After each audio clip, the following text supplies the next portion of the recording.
Okay, hello everyone. Someone in a previous video commented and wanted a video where I just show how I use Surfer to debug a problem. And the idea being that maybe you can pick up some tips and tricks and features that aren't super obvious that they're in Surfer. So I figured I'd do that. So I'm currently debugging a problem since I'm the one doing this. This is a problem, this is a core written in Spade. So there will be some Spade specific stuff here. But to find the problem, let's run the tests. And if you use Spade, there's a very neat thing you can do if you do swim install links. Then Surfer will then the build tool for Spade will add links to your tests where you can click them and open up Surfer or GTK Wave instantly with the VCD for the failing test, which makes it very easy to debug a failing test. So let's zoom in a bit. As you can see, normally Surfer is in dark mode, but I have it in light mode now because it's a nice day outside and the sun is shining on my monitor, so I need to see stuff. But this is a good excuse to show off that Surfer is quite configurable. That's not really documented anywhere at the moment. But if you go to .config/surfer/config.toml, that won't exist by default, but if you create it, you can put a config.toml file there. And you can override basically any file or any configuration that is in the default config, but just putting a different value for it here. So here I've disabled the menu, or not that bar, the menu bar up here. I've disabled the status bar and I've disabled the tick lines because those looked ugly with the light theme. And then I've set the theme here. If you make changes to this file, you can reload it with config reload, just so you don't have to restart the whole thing every time. So that might be useful to some. At some point, we'll have documentation for this format. I have a tool to generate it, I just haven't finished that, but that is coming. But let's show off some more useful stuff with Surfer. So the problem I'm debugging is in this block cache.spade file. And the problem is that there's a write signal that's being asserted too often, I think. So to add signals, you almost always use the command line interface, which where you can just type a VAD or VA. As long as it expands to variable add, you're fine. So this does fuzzy matching. So as long as like what you're typing is the closest to what you want, or the command you want, then it will pick that. Same thing with the names here, so I know I want an Avalon bus, and just VA AVA will add variable add block cache Avalon. So we do that. In this case, this is a Spade signal, so I can expand it like this. We have maybe some stuff with Chisel for that, but normally this would only be available if you have a custom HDL or a fancy HDL. Moving around, I do so if you hold the mouse button down, you can do gestures. So I do zoom to fit a lot. Zoom in is quite convenient. You can like really quickly move around. You can also hold down the scroll wheel and zoom. It's not super interesting here because the signal is constant. The problem is the thing I'm debugging is this right thing, which in Spade is a backward port, so which is not important here. But what I need to do is add the actual signal. Avalon write mut. That's a constant 1. That's being set by the Spade code. At the moment there's a bug in Surfer. I'm gonna add a clock here. Or sorry, there's a bug in Surfer where the first transition sometimes isn't shown properly.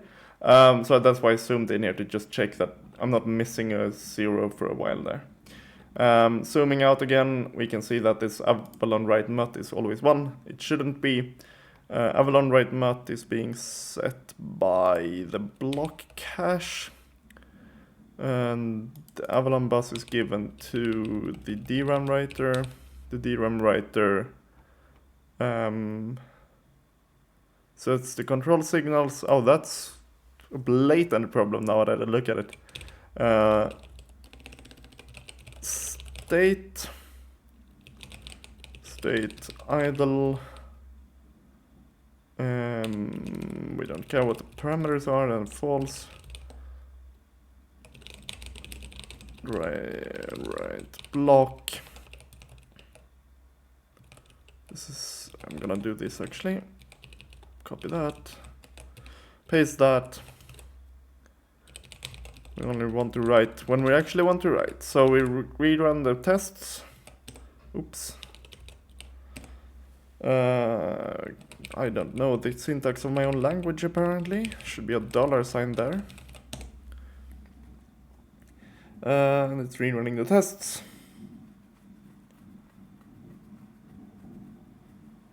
These tests are written in Verilog, so it needs to, or in Verilator, so it needs to compile for a bit. And now it failed, and it's actually failing somewhere else now, which is good. Just to verify that it did what we expected, we can go back into Surfer and reload the VCD file. You can click reload here. I usually just do RL in the command line, because that's the sort of quickest way to do it. And that was a bug actually, I think. So I don't know if you saw it, but I had to force like move my cursor a little bit, change the view a little bit in order for that to show up. I'll need to look into that on Monday, I think. Alright, so that bug has been resolved now. The overlearn write mat is set at the correct time, what looks like the correct time at least. And you can see I do a lot of this zoom to fit, because it's very convenient to just middle mouse button somewhat up to the right. So that's that. Let's look into what failed now. Block cache. So this should print.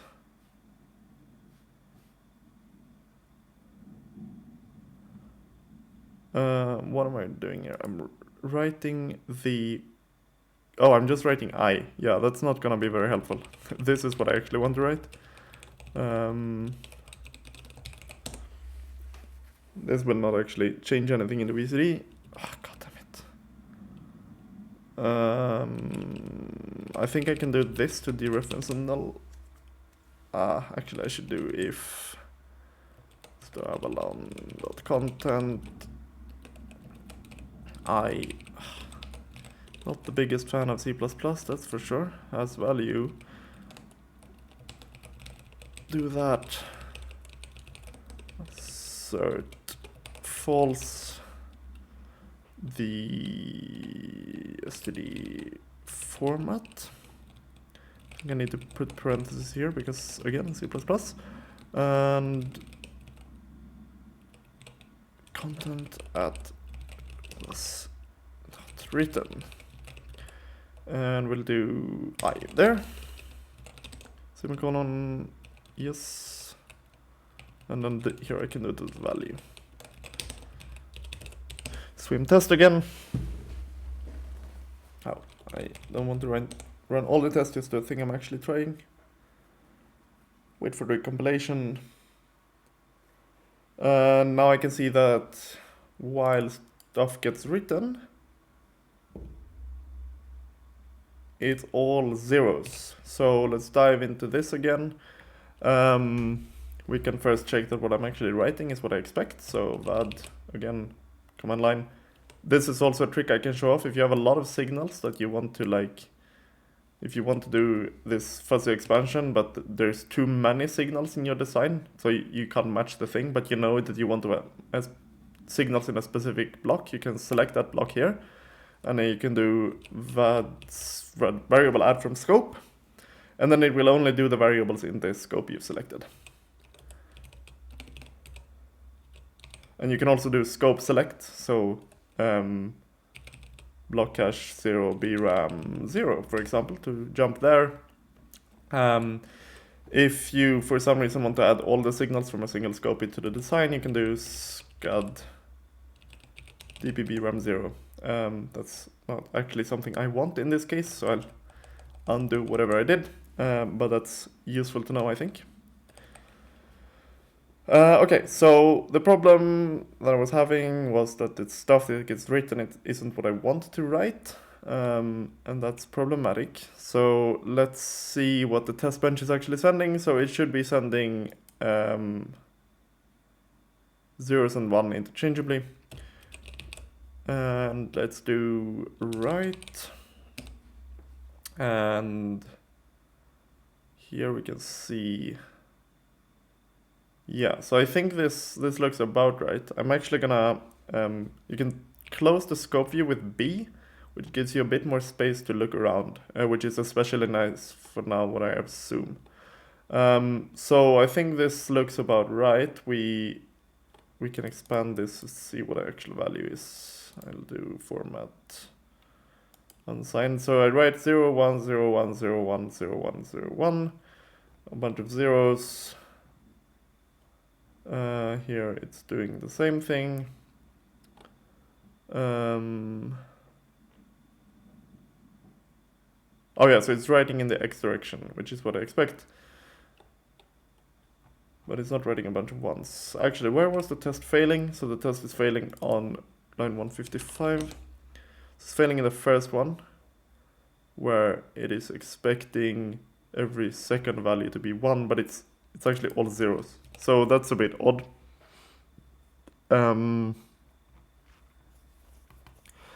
So these things should get written into a memory. And that should happen in block cache.spade. I should verify first that those values actually get written, and that's done by the BRAM cache. The BRAM cache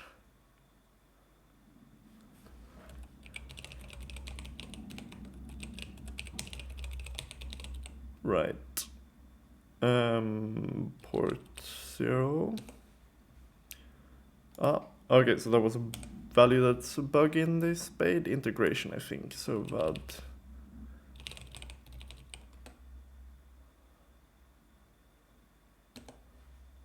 Still broken. Okay, that's a little bit annoying.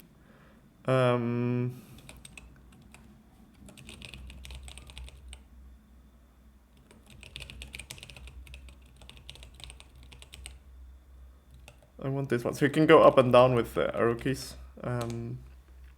That's still not giving me the value I expect. So I'm just gonna do this. So let write 0 equal this.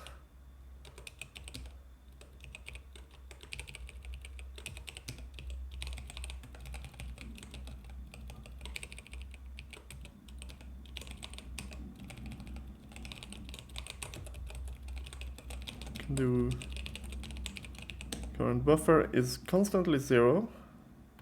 Up here it becomes oscillating, which is very strange. Why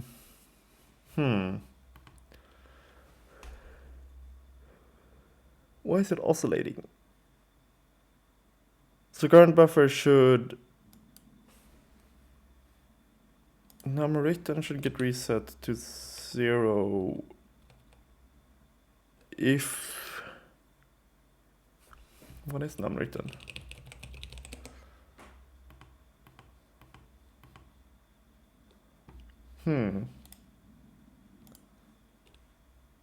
Anyone? Okay.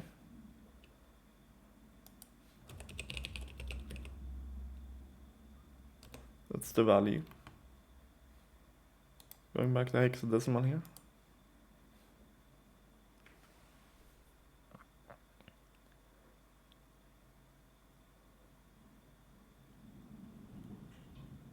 So this is probably only swapping. It's swapping the buffers even if there isn't a value to write. Let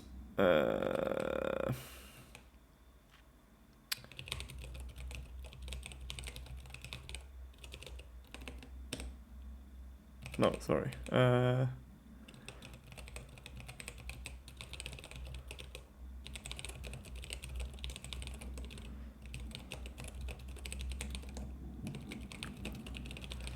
Okay.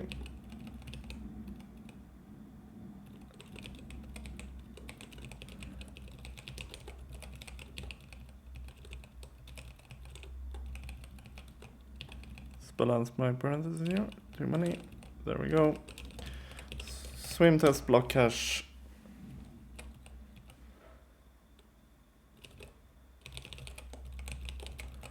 need a default there. Running the tests again.